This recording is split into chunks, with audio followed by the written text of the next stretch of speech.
Maligayang pagbisita at pagbabalik po sa ating munting channel. Narito na po, ang karugtong ng ating istorya. Ang labanan sa San Rafael. Habang lumalalim ang gabi, unti-unting nabalot ng kadiliman ang bayan ng San Rafael. Ang simbahan, na kanlungan ng mga tao, ay tila nawasak ang proteksyon nito. Sa paligid, mga halimaw at mga nilalang ng dilim ang nagsimulang magpakita, mga anino sa likod ng bawat sulok, mga halakhak na bumabagtas sa hangin, at mga palahaw ng takot mula sa mga naninirahan. Mia, kailangan na nating kumilos, sabi ni Leandro habang inaayos ang kanyang espadang gawa mula sa enerhiya ng liwanag. Hindi pa natin kayang harapin ng direkta ang mga nilalang na ito, sagot ni Mia, pinapanood ang mga espiritong sumasabay sa kanila. Ngunit kaya nating pahinain ang kanilang puwersa. Gagamitin ko ang mga ilusyon upang lituhin sila at ibalik ang kaayusan sa simbahan. Pinasok ng grupo ang simbahan kung saan nagtipon-tipon ang mga tao. Ang loob nito ay puno ng takot at kaguluhan. Ang ilan ay umiiyak habang ang iba naman ay tahimik na nananalangin. Mga mamamayan ng San Rafael. Sigaw ni Leandro upang makuha ang atensyon ng lahat. Huwag kayong magpadala sa takot. Habang naniniwala kayo sa inyong lakas at sa liwanag, hindi tayo magagapi ng kadiliman. Habang si Leandro ay nagbibigay lakas ng loob, si Mia at si Lucia ay naglatag ng isang protektibong ritual gamit ang mga simbolo ng espiritual na liwanag.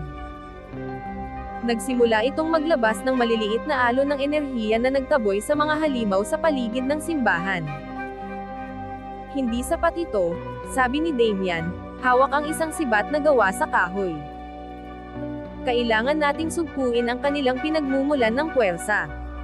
Nasa labas pa rin ang mas malalakas na nilalang. Sa labas ng simbahan, ang mga alagad ni Kalintas ay nagsisimulang dumami. Ang ilan ay may anyo ng mga higanteng anino, habang ang iba naman ay mga halimaw na tila nakalutang sa hangin. Sa gitna ng kaguluhan, si Mia ay nakatayo, kalmado ngunit nakatutok.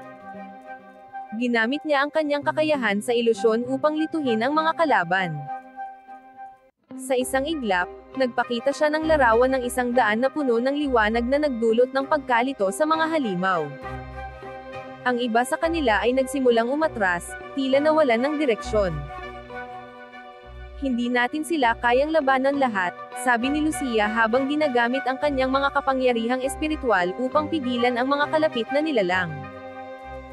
Kailangan nating magtulungan upang maitaboy sila at muling maibalik ang kaligtasan sa bayan. Habang nagkakagulo, isang malamig na hangin ang bumalot sa paligid. Lumitaw si Kalintas sa di kalayuan, kasama si Mang Cardo. Ang presensya nila ay nagdala ng matinding takot sa lahat. Mia, sabi ni Kalintas, ang kanyang tinig ay puno ng panunuya. Akala ko ba'y wala ka ng balak bumalik? Ngayon, narito ka na ulit, subukang pigilan ang hindi mapipigil. Si Mia, bagamat nasa anyong espiritu pa rin, ay tumayo ng matatag. Hindi ko hahayaang magtagumpay kayo sa pagbalot ng mundo ng tao sa kadiliman. Ngunit bago pa makalapit si Kalintas, sumigaw si Leandro, Mia, hindi pa ito ang tamang oras. Kailangan natin ng mas malakas na puwersa upang labanan siya. Mag-isip tayo ng paraan upang pansamantalang mapatigil ang plano nila.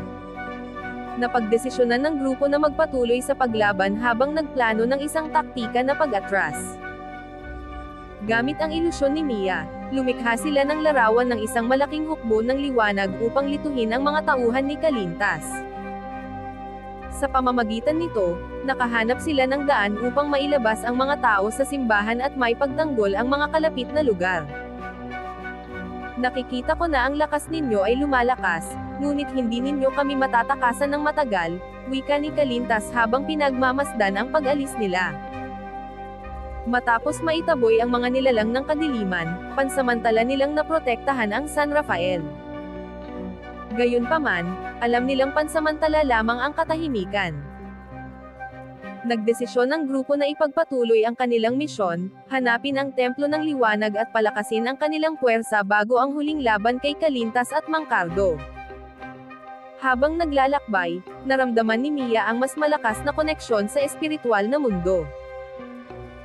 Ang kanyang kakayahan ay patuloy na lumalakas, at ang mga natutunan niya mula sa mundo ng espiritu ay nagiging mas kapaki-pakinabang sa kanilang misyon. Ang laban natin ay hindi lamang laban para sa mga tao, sabi niya sa grupo. Ito ay laban para sa balanse ng dalawang mundo. Hindi tayo dapat sumuko.